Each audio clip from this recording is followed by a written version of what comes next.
صلی اللہ رسول الکریم سید پرویز صاحب نواب شاہ سے انہوں نے ایک سوال پوچھا.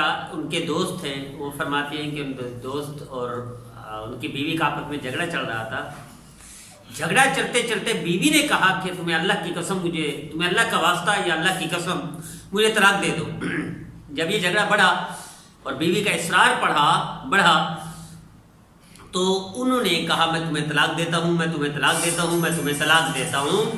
تو اس پر وہ فرماتے ہیں کہ کیا یہ طلاق ہوئی, اور اگر طلاق ہوئی تو حق مہر ان کو دینا پڑے گا, اگرچہ بیوی نے حق مہر معاف کر دیا تھا. یاد رکھیے گا, سب سے پہلے تو یہ طلاق ہو گئی, سب سے پہلی بات یہ طلاق ہو گئی, ایک بات. دوسری بات یہ ہے کہ حق مہر کا جو ایک رچایا جاتا ہے, ایک ڈرامہ رچایا جاتا ہے کہ جناب بیوی کو کہا جاتا ہے تم معاف کر دو تو وہ معاف کر دیتی ہے. عزت مند اور غیرت مند شخص کبھی بھی بیوی کا حق مہر معاف نہیں کرنے دیتا. ہاں, یہ چھوٹی سوچ والے لوگ وہ کرتے ہیں کہ جناب بیوی کو کہہ دیا مجھے معاف کر دو تو معاف کر دیا, ورنہ ضروری نہیں کہ طلاق. حق مہر تو جس وقت رخصتی ہوئی اور بیوی ان کے گھر پہنچی اسی دن حق مہر واجب ہو گیا تھا. اب یہ فوری دے یا 2 دن کے بعد دے یا مہینے کے بعد دے یا 2 سال کے بعد دے, لیکن دینا ہے ان کو. اب یہ ہیلے اور بنی اسرائیلی ہیلے, جناب ہم نے تو مچھلی نہیں پکڑی, آج نہیں پکڑی, ہم نے کل پکڑی ہے, جناب ہم نے تو خود نہیں, بیوی نے معاف کر دیا ہے. تو یہ وہی ہیلے جو اللہ کے رسول کو کوئی بندہ دھوکہ نہیں دے سکتا, نعوذ باللہ من ذالک. تو یہ مذاق ہو گیا کہ جناب حق مہر میں نے تو معاف کر دیا, حق مہر ان کو دینا چاہیے. غیرت کا تقاضا یہ ہے, عزت کا تقاضا یہ ہے, مرد کی مردانگی یہ ہے کہ حق مہر دے کہ تاکہ اس کا حق ادا کر دے, اور یہ طلاق بھی ہوگی. اسی طرح پرویز صاحب کے علاوہ بھی ایک ساتھی نے پوچھا کہ میاں بیوی کا آپس میں جھگڑا چل رہا تھا, وہ بھی نہیں ضرور, کیونکہ لاک ڈاؤن میں زیادہ مسائل یہ طلاق کے لاک ڈاؤن میں ہو رہے ہیں. شاید میاں گھر ہے اور بیوی صاحب زیر بیوی سے کمی کوتاہیاں ہوتی ہیں تو یہ 1 2 3 کر دیتے ہیں.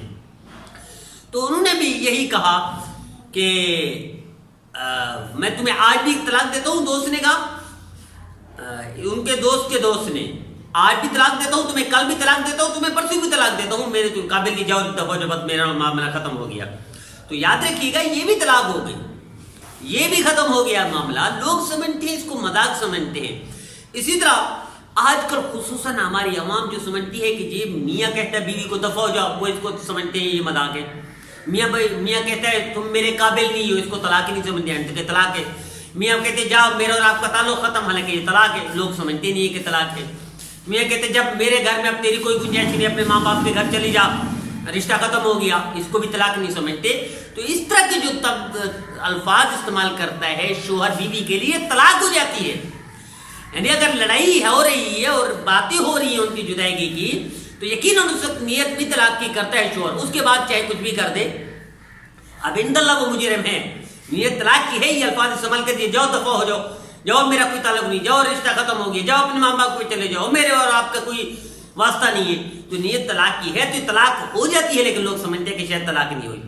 اسی طرح ایک ساتھی نے پوچھا کہ شوال کے 6 روزے, لوگ یہ سمجھتے ہیں شاید 6 روزے شوال کے شروع سے ہی ہے, عید کے دن کے علاوہ دوسرا دن ہو, مسلسل 6 روزے. یاد رکھیے گا مسلسل ضروری نہیں ہے, پورے ماہ شوال میں, پورے مہینے میں یعنی وقفے سے کوئی بندہ 6 روزے پورے کر لیتا ہے تو سال کے روزوں کا اجر مل جائے گا.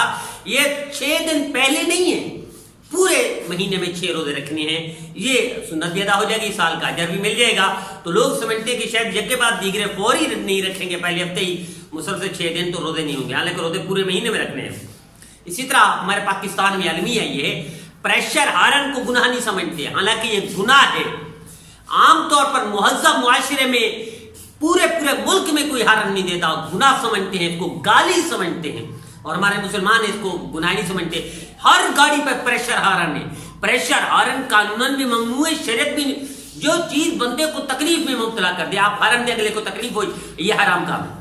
آپ نے ہارن دے دیا, اگلا مشوش ہو گیا, یہ جائز نہیں ہے. یہ مسلمانوں کو سمجھنا چاہیے کہ ہارن دینا بھی گناہ میں شامل ہو سکتا ہے, ہارن دینا بھی گناہ کبیرہ ہو سکتا ہے, لیکن انہیں خبر ہی کوئی نہیں. آپ پاکستانی روڈ پر گاڑی دوڑائیں اور دنیا کے کسی ملک میں گاڑی چلے جائیں, آپ کو پورے ملک میں شاید کہیں ہارن مل جائے, لیکن پاکستان میں پورے روڈ پر ہارن ہی ہارن ہوگا. اس لیے انہیں گناہ اور ثواب کو پتہ نہیں, ان کو معلوم ہی نہیں ہے کہ مسلمان کو تکلیف دینا یہ حرام ہے, چاہے وہ ہارن کے ذریعے سے دے, یا گاڑی کراس کرتے ہوئے دے, یا اوورٹیک غلط استعمال کر کے دے, یا کسی کو سائڈ ماریں، یہ سارے حرام کام ہیں، مسلمان کو تکلیف دینا. لیکن لوگ ہمارے پاکستان میں ڈرائیو کرنے والے ڈرائیور اس کو حرام بھی نہیں سمجھتے، اس کو وہ بھی نہیں سمجھتے، گناہ ہی نہیں سمجھتے.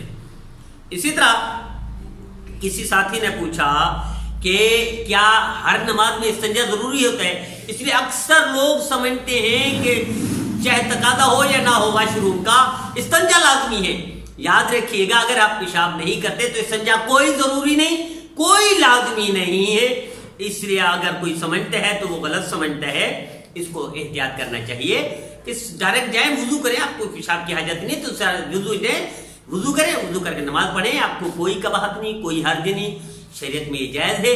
جو سمجھتے ہیں کہ لازمی ہر اعتبار سے، اور اس کو مسئلہ بھی بیان کرتے ہیں کہ پہلے استنجا کرو، ضروری استنجا کرو، کوئی ضروری نہیں، کوئی لازم نہیں ہے. اللہ ہمیں نبی کریم صلی اللہ علیہ وسلم کی ہر سنت پر عمل کرنے کی اور شریعت پر مکمل عمل کرنے کی اور شریعت کے علم حاصل کرنے کی توفیق